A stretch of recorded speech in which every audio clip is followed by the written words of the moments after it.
नमस्कार, स्वागत है आपका जेजेएन न्यूज़ की एक और ख़ास ग्राउंड रिपोर्ट में। और आपके साथ मैं हूं गणेश। इस वक्त जेजेएन टीम की मौजूदगी काठगोदाम में। आपको बता दूं, यहां पर बीते दिनों जो रोडवेज कर्मचारी परिषद के सदस्य हैं उनके और डिपो प्रबंधन के बीच एक हल्का सा विवाद हो गया। तो क्या कुछ ये मामला था, चलिए आपको बता दूं। जिस प्रकार से बीते दिनों यहाँ पर हल्का से एक विवाद हुआ था, कर्मचारी परिषद के सदस्य विरोध प्रदर्शन करने लगे थे, जिसके चलते यहाँ पर 12 बजे तक जो है 15 बसेस डिपो में ही खड़ी रही थी। उनका संचालन नहीं हो पाया था। हालांकि जब उनका विरोध प्रदर्शन बढ़ा तो आरएम पूजा जोशी मौके पर पहुंची और जो कर्मचारी यहाँ पर हैं और रोडवेज कर्मचारी परिषद के उनसे उन्होंने वार्ता की और उसके बाद पूरा मैटर सुलझाया गया। और उसके बाद जो है बसों का जो संचालन है वो सुचारू रूप से कर दिया गया था। अगर मैं आपको बताऊं क्या कुछ पूरा ये मैटर है और किन किन रूट्स पे बसेस नहीं थी, तो ये बसेस नैनीताल, बरेली, मुरादाबाद समेत तमाम दूसरे रूट पे 15 बसेस चलनी थी, जिनको ये कहकर यहाँ पर परिवहन प्रशासन की तरफ से डिपो में ही खड़ा कर दिया गया था कि जो ये बसेस हैं इनका जो है परमिट कहीं ना कहीं वो हो गया, एक्सपायर हो गया, जिसके चलते इन बसों का संचालन नहीं किया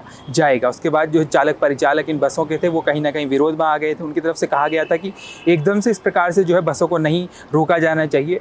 प्रशासन जो परिवहन के विभाग के अधिकारियों की तरफ से कहा गया था कि जो बसेज हैं फिलहाल उनको रोक दिया जा रहा है, क्योंकि उनका परमिट समाप्त हो गया और जब इन रूट्स पे दूसरी बसेस चले जाएंगी और जब अगर कोई दिक्कत होती है तब इन बसों का इस्तेमाल किया जाएगा। लेकिन जो चालक परिचालक है वो कहीं ना कहीं इसके विरोध में थे। उनकी तरफ से कहा गया था ये कदम उठाने से बढ़िया है कि जो परमिट अगर एक्सपायर हो गए हैं तो परमिट उनके रिन्यू किए जाए, उनको जो है वापस चलाने की कहीं ना कहीं मंजूरी दिया जाए। इसके चलते थोड़ा बहुत विरोध प्रदर्शन यहाँ पर कर्मचारियों की तरफ से विरोध किया गया था, जिसके बाद पूजा जोशी से उनकी वार्ता हुई और ये पूरा मामला जो है वार्ता हुई। उसके बाद जो है उनकी मांगें उन्होंने सुनी, अधिकारी की तरफ से उनको आश्वासन मिला, जिसके बाद जो है जिन भी 15 बसेस जो यहाँ पर खड़ी हो गई थी अलग अलग रूट की, जैसे मैंने आपको पहले बताया नैनीताल, मुरादाबाद, बरेली की, उन्हें दोबारा से सुचारू किया गया और वो बसेस दोबारा से 12 बजे के बाद यहाँ से चलने लगी थी। तो ये कुछ पूरा घटनाक्रम जो हुआ था मैंने आपको सिलसिलेवार तरीके से बताया। इस ग्राउंड रिपोर्ट को लेकर क्या कुछ आपकी राय है हमें कमेंट कर ज़रूर बताएं। फिलहाल के लिए इस खास ग्राउंड रिपोर्ट में इतना ही। मैं गणेश अपनी सहयोगी संगीता के साथ जेजेएन न्यूज़ हल्द्वानी।